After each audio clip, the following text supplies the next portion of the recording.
আছে কিনা এটা দেখতে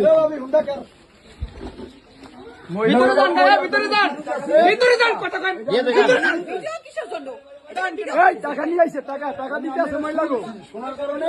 মামা টাকা দিতে আছে ওন দেবেন তো দেন তো কেনা মধ্যে পুরুষ আছে কিনা এই মহিলার ভিতরে পুরুষ কেনা এটা কোন জানি বলে টাকা দেয় বলে আপনি গো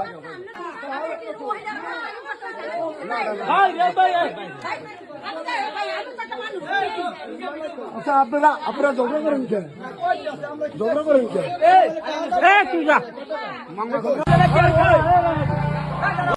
খারাপ